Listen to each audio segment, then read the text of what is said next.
Revolutionary greetings, comrades. It's a right Sunday. It has been long since we last met on Red Sunday to discuss various political issues. It's the 11th of June 2022. We are discussing, it's an ongoing debate, by the way, on Ian Douglas Smith, the former and late Southern Rhodesian Prime Minister. This debate has been dominating on social media by Zimbabweans, where a comparison is being drawn between Ian Douglas Smith, former President Robert Mugabe, and the current President Emmerson Mnangagwa, on who, between themselves or amongst themselves, was the best leader for the land that we today call Zimbabwe. In this political discussion, we are not going to draw a comparison because we do not think that it is necessary to do so. To begin to say who was better between Ian Smith, Robert Mugabe, and now Emmerson Mnangagwa. That's not how we should approach this discussion. But we must approach this discussion in understanding what we've already spoken about as the Zimbabwe Communist Party when we convened our Congress in 2019 December in Bulawayo, when we adopted the party program completing the liberation of Zimbabwe. We noted that our liberation is not complete. The defeat of the colonial regime or white minority regime in 1980 did not complete our liberation. And because Zimbabweans do not share in the wealth of the country, this is why you now have this comparison to say, was Smith better than the two leaders that we have had since 1980?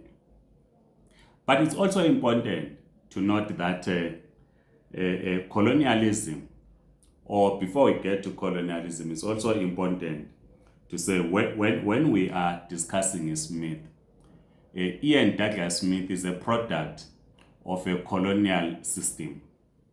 We have covered this area when the British South African Company raised its flag on a hilltop in what today we call Harare.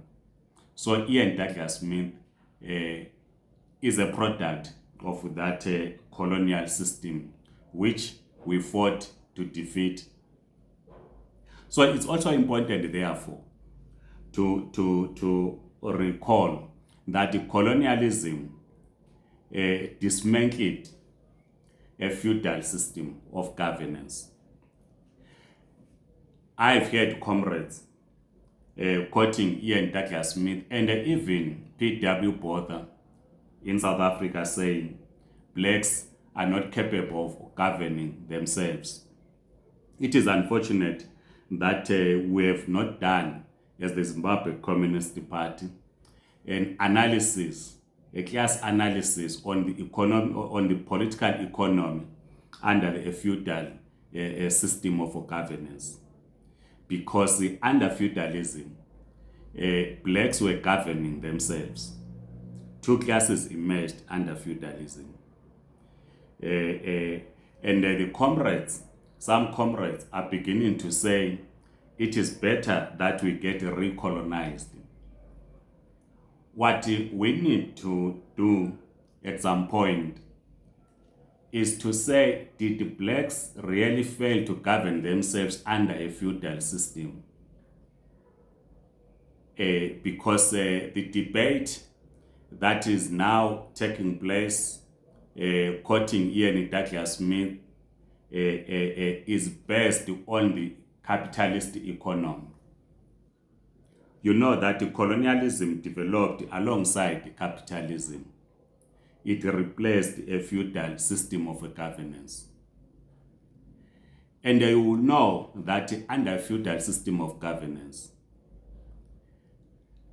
the majority of the people benefited from the economy the political economy of the time. You will know what is called Parasitic. You will know what developed during that time, what we call ILIM, assisting people, those that could not work in their fields for one reason or another, assisting them, which we saw even under colonialism, which many people call communalism.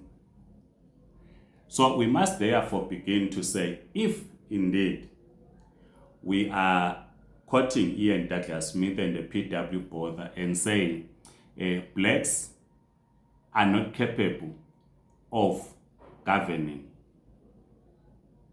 were blacks not capable of governing under the feudal system, we need to go back to that and analyze. Like I'm saying that we have not done an analysis, a scientific analysis under feudalism, because our analysis as the Zimbabwe Communist Party starts with the arrival of the British South African Company when it colonized us and capitalism began to develop. So the colonial regime, this is why we said we need to discuss what we call colonialism of a special type. So that we assist the comrades through this political education when this discussion continues in a number of social media platforms about Ian Douglas Smith, the colonial government. I've also heard comrades, some comrades in South Africa saying apartheid regime was better because they are currently facing economic challenges. But it is important to understand from our point of view that when colonialism was developing, and the capitalism in Southern Africa, particularly in Zimbabwe and South Africa, the colonialists established themselves or established a home for themselves. Unlike in other countries in the continent, at least in Southern Africa, in Zimbabwe and South Africa in particular, colonialists established themselves. They established the homes. They never wanted to go back to Europe. And unlike in other countries where it was simple looting. So the South African Communist Party did an analysis on this question. And they resolved that this is colonialism of a special type. It did so in the struggle during apartheid. And the colonialism of a special type was not only confined to South Africa, but we also saw it, experienced it in Zimbabwe, what is now Zimbabwe in Southern Rhodesia. What is this colonialism of a special type? Colonialism of a special type means that colonialists did not only come to loot resources and take them overseas. It means that the colonialists viewed the land that they had occupied, that they had colonized, as their own home. It therefore meant that they had to develop infrastructure because they viewed the land that they had colonized as their own. And they never imagined that one day they would lose political power. So it should be understood in this context that they began to develop infrastructure because the land that they colonized, they thought it was their own home. Unlike in other former colonies across the continent, where no infrastructure was developed because the colonialists only came to loot and take the resources out of the continent. But in our case, the colonialists came to establish themselves, establish their homes, began to develop the infrastructure. These were really capitalist because we are saying colonialism developed alongside capitalism. These were really capitalists. A capitalist understands production. A capitalist understands that for production to happen, a worker must be paid a slave wage, of course, that you are paid a slave wage so that you keep on coming for more, because what you are paid every month is not enough to sustain yourself. But a worker is not only about paying or a worker receiving their salary or wages. It is about ensuring that the worker understands to operate machineries in the factories.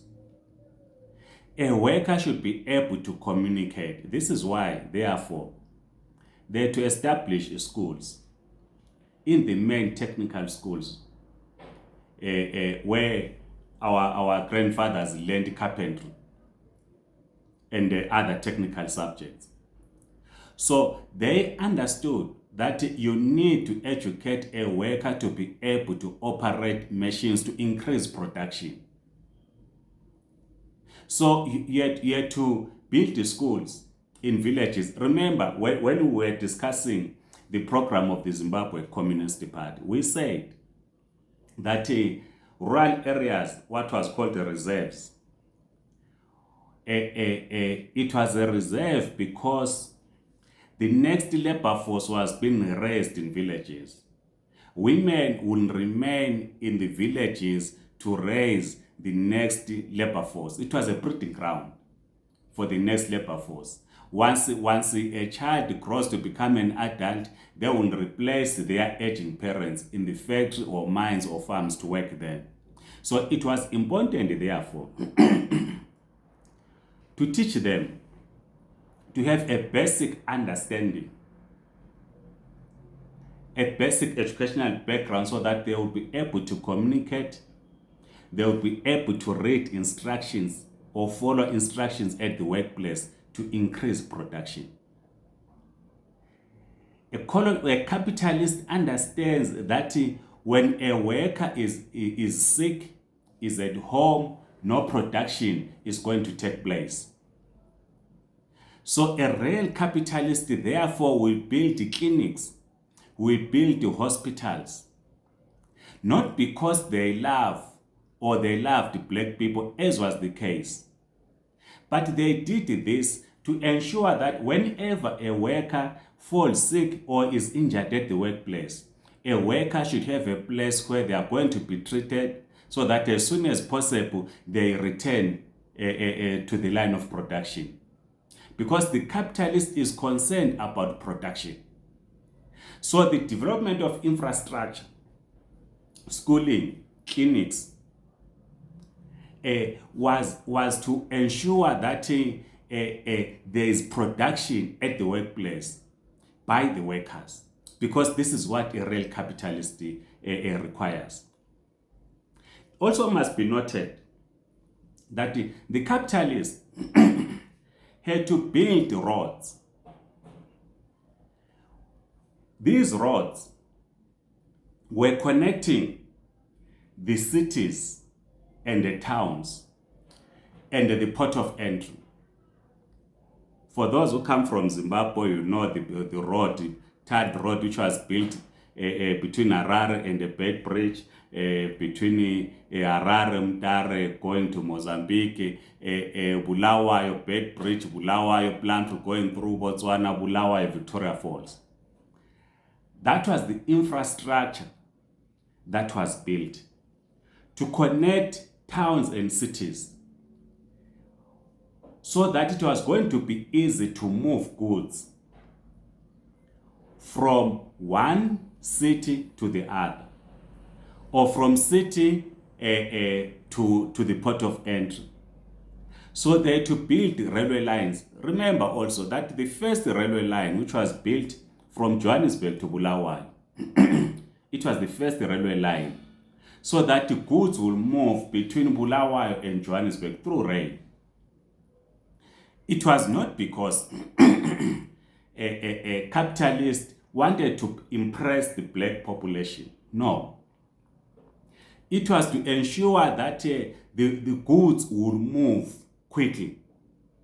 This is why this infrastructure, road and rail infrastructure, was built.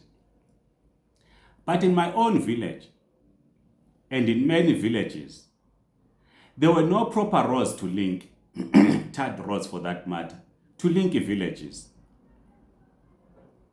If you drive where I come from via Benside, Old Bulawayo, there's no tarred road. As soon as you reach Benside, after Benside, there's no tarred road, Old Bulawayo, going through the farms until you reach to Mawaben. Because there was no reason for them to do so. There were no goods that were moving from that area. Neither did we have a tarred road between Gwanda and Mapisa, because it was not economic viable for them to do so.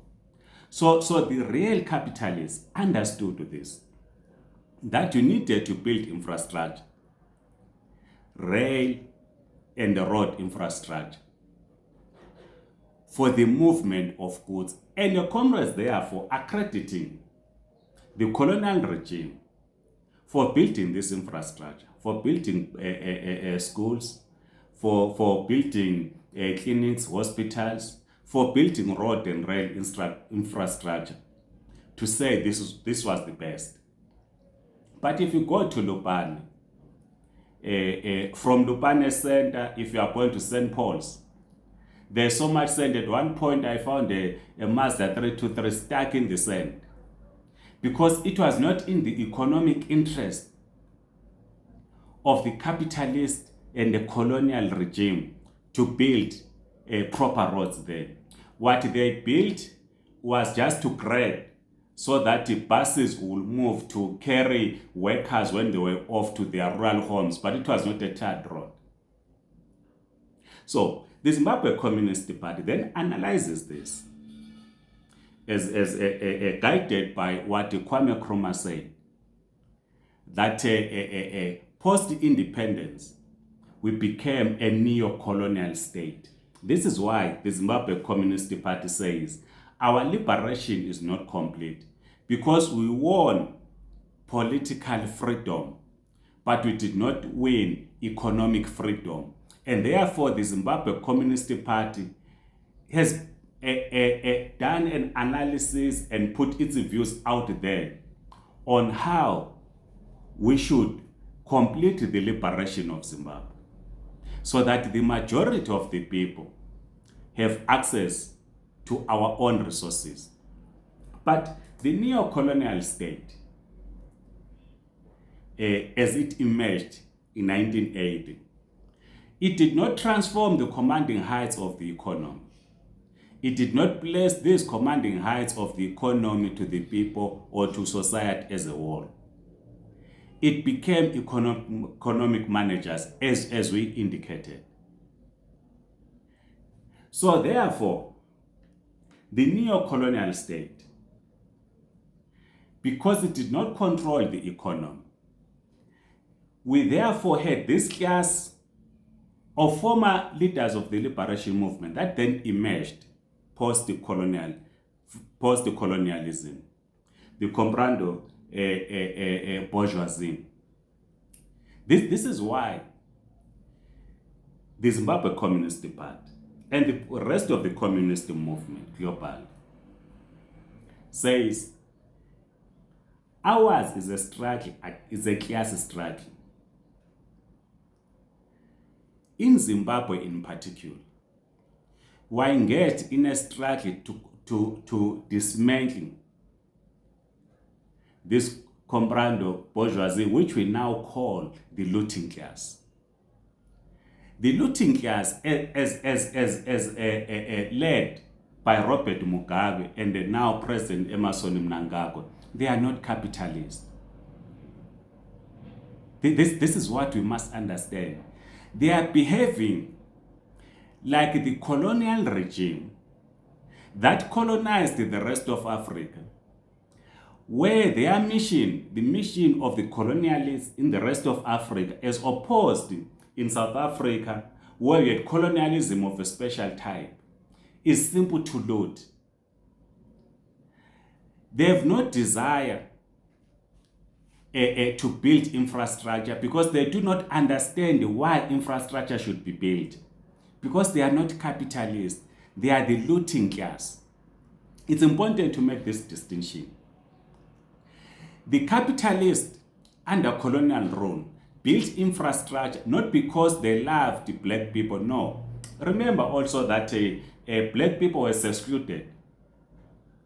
So when comrades begin to praise the colonial regime, you forget that it is the colonial regime that moved the black people from fertile land to infested land, Arab land, in Pua, in some in Cholocho and elsewhere, in mountainous areas, hilly areas.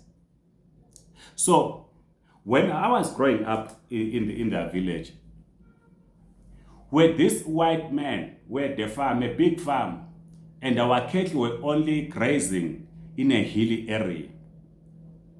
So the capitalists never liked black people. This is why they had to impose taxes, a hard tax. You'll be forced to pay. They will regulate and say a black person should have so many number of cattle. If you had more cattle, they will then take. So these were capitalists who were concerned about making maximum profit. And the land that they had colonized, treat it as their own. And they treat black people as second-class citizens. This was the colonial regime, which our grandfathers, grandmothers, our fathers, mothers, brothers, and sisters had to mobilize to fight. As we said previously, that when we went to war, we did not go to war so that only the minority will benefit. No. And this is why we insist that our liberation is not complete. Because ZANU-PF and its hangers, they are not really capitalists. It's important to note this. They are the looting class. They don't care whether schools are properly organized, whether there is medicine in hospitals, whether there is infrastructure. They don't care. Because there are no factories, they don't care whether workers get to work. They don't care because they are not really capitalists. What they want is just to loot. And they take their wealth out of the country.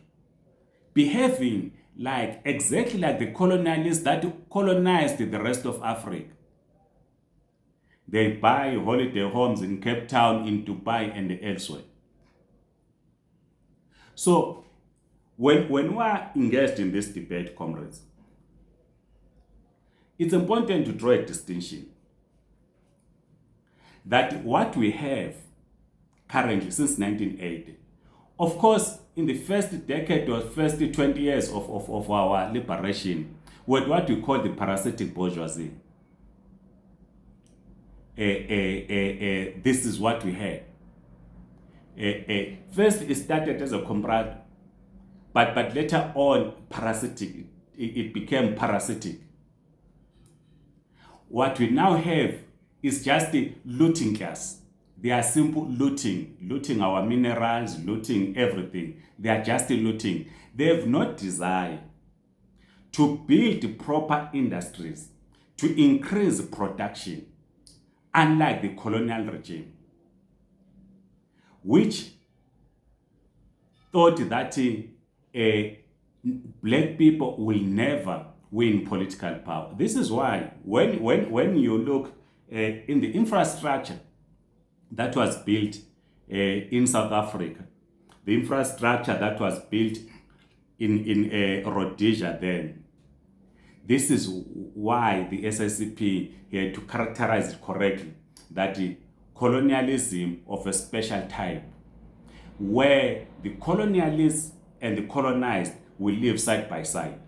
But the colonized will be treated as second-class citizens who will be required to provide labor at the workforce to increase production for the benefit of the colonialists. It was therefore important for this class, the black people, which was oppressed, to be given some kind of education so that the black people at the workplace, they will be able to understand instructions. This is why many schools never taught science.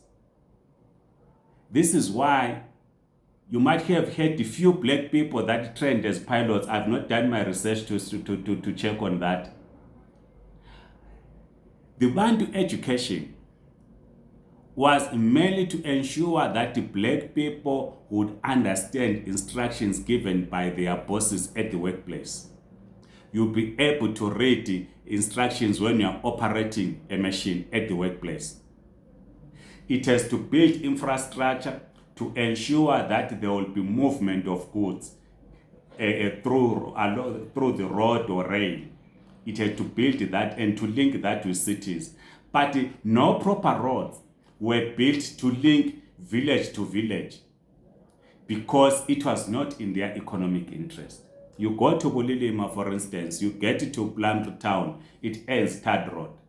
When you then go to the rest of Bulilima, no proper infrastructure was built. Why? Because it was not in the economic interest of the colonialists. So, comrades, we thought it is important that we put across our views in this debate as we are concluding. Let us read here the definition of capitalism so that we understand. It says here, I'm quoting from the ZCP educational material. It says, it is a socio-economic system that emerged with the demise of feudalism, that is the ownership of land by lords or chiefs to whom the serfs have to pay tribute by giving them out of their production or working on their land for free, and the emergence of mercantile class prior to the emergence of an industrial capitalist class owning the means of production. But with the emergence of the capitalist class, there also emerges the proletariat, a class which can only survive by selling its labor power. Industrial capitalism first developed in Britain at the end of the 18th century, spreading first across Europe and North America. By the end of the 19th century, capitalism had reached its imperialist stage and became worldwide, close quote. That means it spread into our own region. Hence the British South African company to colonize us. We were colonized by a company, not by another state, by a company, because it was driven by its economic interest. So, comrades, let's continue having this debate. Some comrades were then beginning to say, no, Comrade McBain, I want to record a video. You want to support ZANU-PF? No, we wanted to draw a distinction so that we understand that capitalism developed along colonialism, and the colonial regime we refer that period as colonialism of a special type, because the colonialist and the colonized live side by side. In understanding the principles of capitalism, the capitalist state under colonialism had to build the schools, had to build the clinics to ensure that the labor force either was educated to understand and carrying out instructions, or would be treated in hospitals or clinics if ever they fell ill, and to build road and rail infrastructure to ensure that the goods will move fast. Otherwise, comrades, write your comments in the comment section, subscribe to this YouTube channel, please like the video and circulate your content so that we continue with this engagement. Amandla, comrades.